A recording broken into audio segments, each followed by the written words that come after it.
Real men aren't born, they're built.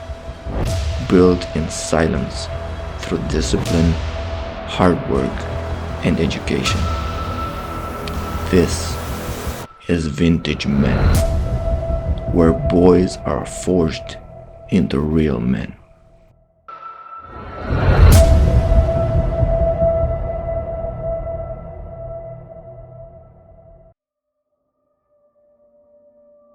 Today I want to talk to you about something that every man has experienced, but not everyone knows how to handle. It's that feeling of being stuck. Not lazy, not incapable, just stuck. Your mind is overloaded, your direction is unclear, and no matter how much you think, you can't really move. And here's the truth about being stuck. This is not a character flaw. It's a human response. Psychologically, when we face too many options, too much pressure, or too much uncertainty, the brain can go into what's called analysis paralysis. The prefrontal cortex, the part responsible for decision making, gets overwhelmed. And at the same time, stress responses kick in, and instead of acting, we freeze. So if you've ever felt stuck, it's not because you're weak. It's because your system is overloaded. But here's the good news. You can reset that system. Over time, I've come to rely on 3 steps. Simple, repeatable, and effective. The first step is to actually move your body.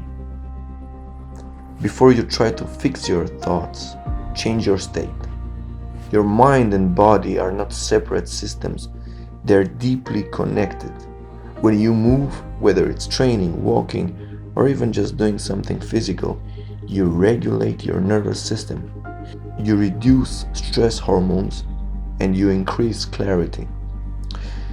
There's a reason some of your best ideas come when you're walking or working out. Movement tells your brain, we're not stuck, we're active, we're capable. Action breaks paralysis.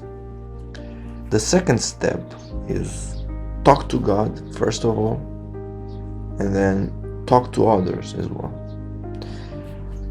As men, we often try to carry everything alone. We stay in our heads trying to solve everything internally, but isolation amplifies confusion. Talking to God brings alignment. It forces honesty. It reminds you that you don't have to control everything to move forward. It grounds you in something bigger than your current situation. And talking to other men you trust, brings perspective. Because what feels overwhelming in your head often becomes manageable when spoken out loud. There's actually a psychological principle behind this.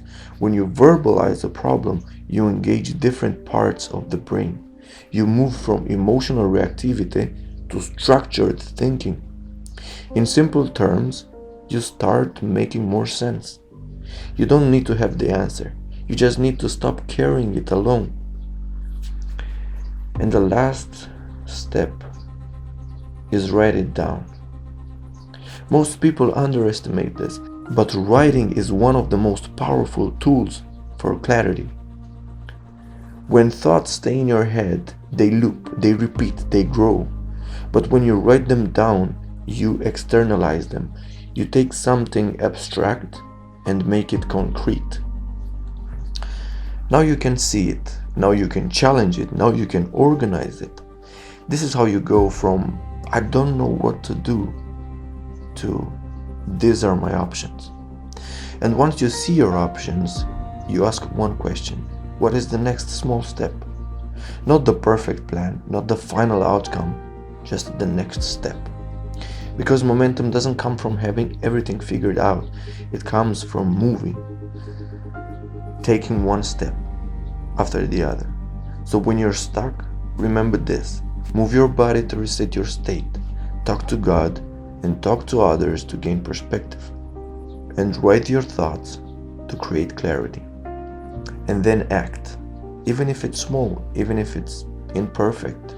Because being stuck is not permanent, it's a moment, it's a state that can be changed. You don't need to wait for motivation, you don't need to wait for certainty, you don't need to wait for anything. You just have to make these steps.